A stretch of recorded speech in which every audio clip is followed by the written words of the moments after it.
Welcome back नाज़रीन। हम बात कर रहे हैं गुज़िश्ता रात से जो प्रोपेगेंडा पाकिस्तान के खिलाफ इंडियन मीडिया की और इंडियन हुकूमत की जानिब से किया जा रहा है उस पर। ब्रेक से पहले हम गुफ्तगू कर रहे थे, पैनल हमारे साथ मौजूद था। इस वक्त हमें ज्वाइन कर चुके हैं ब्रिगेडियर रिटायर्ड हारिस नवाज साहब, इसके साथ साथ ब्रिगेडियर रिटायर्ड मसूद अहमद खान हमारे साथ देंगे। और चीज़ें सामने आई हैं, उन पर कहीं पर जख्म के निशानात मौजूद नहीं है, कोई सबूत हम तक नहीं पहुँचा है। और आप एक चीज़ गौर कीजिएगा, जो वीडियोज़ सामने आ रही हैं उसमें भी जो जख्मी लोग हैं नहीं ना जख्मी नज़र आ रहे हैं और ना डेड बॉडीज़ हैं, बल्कि लोगों को, ख़वातीन को बड़े अच्छे हालात में घसीटते हुए लेके वो जा रहे हैं और वो शो ये कर रहे हैं कि जैसे पता नहीं क्या हो गया है। क्या समझ रहे हैं आप, ये इस वक्त इसकी टाइमिंग कितनी इंपॉर्टेंट है?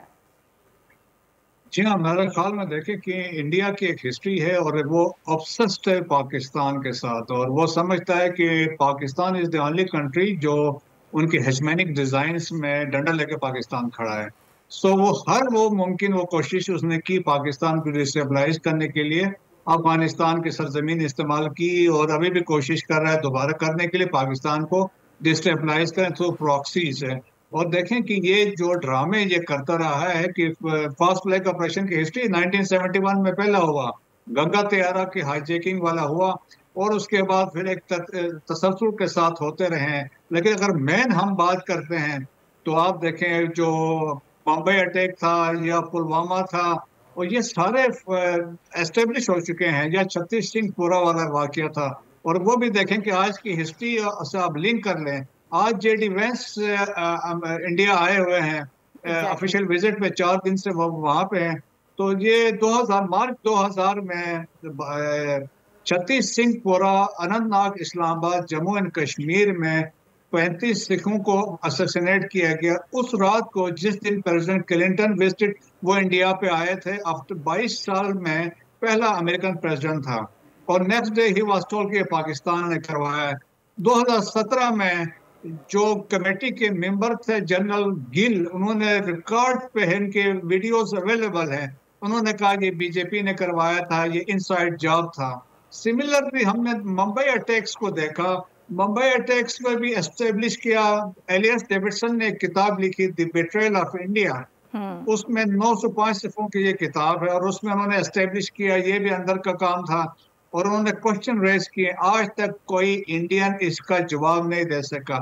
सिमिलरली इसी पहलगाम में 1995 में यहाँ पे एक अल्फारान ग्रुप ने कुछ फॉरेन टूरिस्ट थे, कोई 6 को किडनैप कर लिया था, और इस ग्रुप ने क्लेम किया और कि ये कश्मीरी हरकत उल फलानी के साथ एफिलिएटेड है।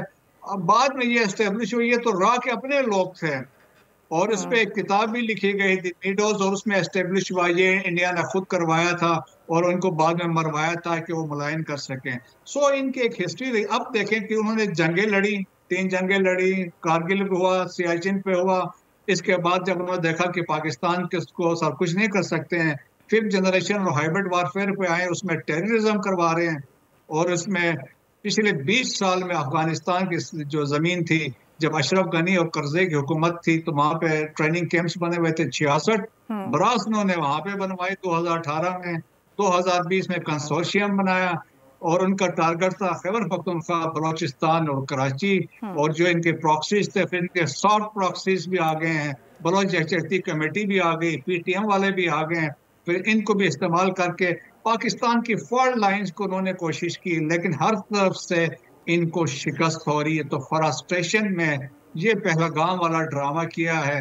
तो देखे, ये मुमकिन इसलिए भी नहीं है, 3 कोरे हैं Indian illegally occupied Jammu and Kashmir में, 14 कोर लद्दाख में बैठी है, लेह में 15 कोर बादाम श्रीनगर में है, 16 कोर नगरोटा में है, और इसके बाद इतने सारे सिविल आर्म फोर्सेस हैं। बिल्कुल, इतने सारे आर्म फोर्सेज हैं, सब कुछ वहाँ पर मौजूद है, इतनी ज़्यादा सिक्योरिटी है। सवाल यही पैदा हो रहा है, बार बार हम यही उठाने की कोशिश कर रहे हैं सवाल, कि ऐसा फिर कैसे हो सकता है। सब्सक्राइब करें और बेल दबाएं ताकि कोई खबर रह न जाए।